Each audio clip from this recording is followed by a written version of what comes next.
If you've been scrolling through endless drone listings, juggling 4K specs, obstacle avoidance hype, and transmission ranges while still feeling stuck on which one actually lives up to the promise, this review is meant to cut through the noise. I've spent the last week testing a few entry-level 4K drones, reading the same forums where hobbyists argue over flight time versus camera quality, and basically trying to piece together what good enough looks like for someone who wants solid footage without becoming a drone pilot engineer.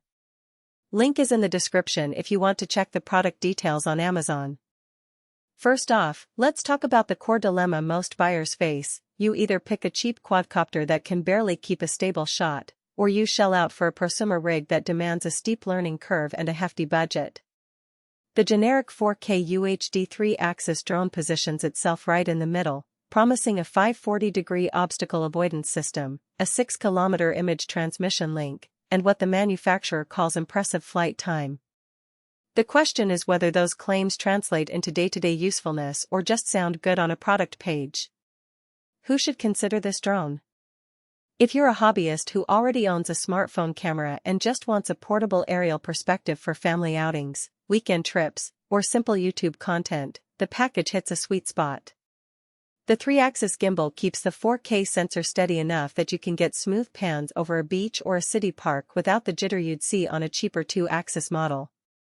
The obstacle avoidance works in practice too. During a test walk through a pine forest, the drone detected branches entering its flight path from 5 directions and adjusted its trajectory without any manual input.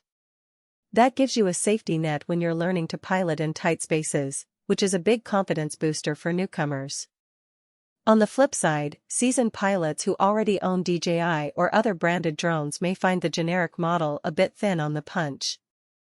The 6-kilometer transmission claim is more about maximum range under ideal conditions, clear line of sight, no interference, and a very strong antenna on the controller.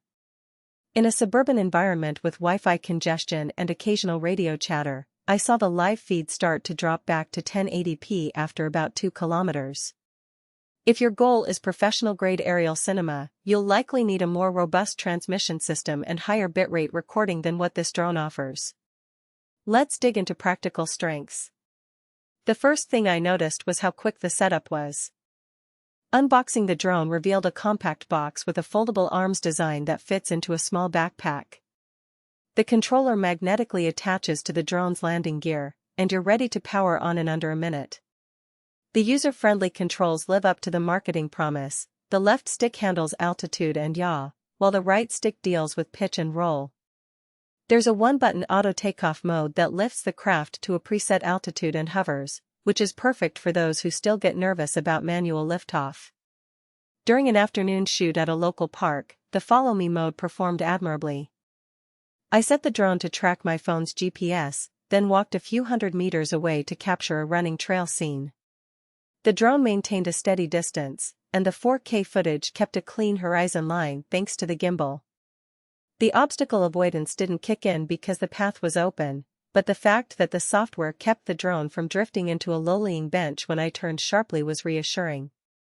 Flight time is another point worth mentioning. The spec sheet says impressive, and in my real-world test I clocked about 22 minutes of continuous flight before the battery hit the low-power warning. That's on par with many mid-range drones and gives you enough breathing room for a short project without having to swap batteries mid-shoot. The charger that comes with the package is a standard USB-C brick, so you can top it up from a laptop or a power bank handy if you're traveling. Now for the practical weaknesses. The obstacle avoidance, while functional, isn't as precise as higher-end models that use visual sensors on every side.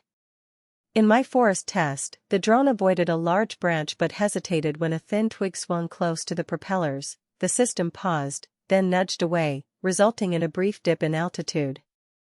If you're planning to fly around dense foliage or a cluttered indoor setting, you'll need to keep a watchful eye, as the avoidance does not replace a pilot's situational awareness. Another hidden trade-off is the image transmission latency. When I flew at the maximum range of 4 kilometers, there was a noticeable lag about half a second between the controller input and the on-screen response.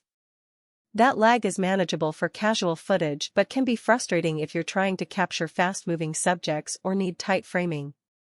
The transmission also relies heavily on a clear line of sight. Any tall building or heavy tree canopy clipped the signal, causing the live view to freeze intermittently. Finally, the drone's camera sensor, while capable of 4K at 30 frames per second, produces a relatively flat color.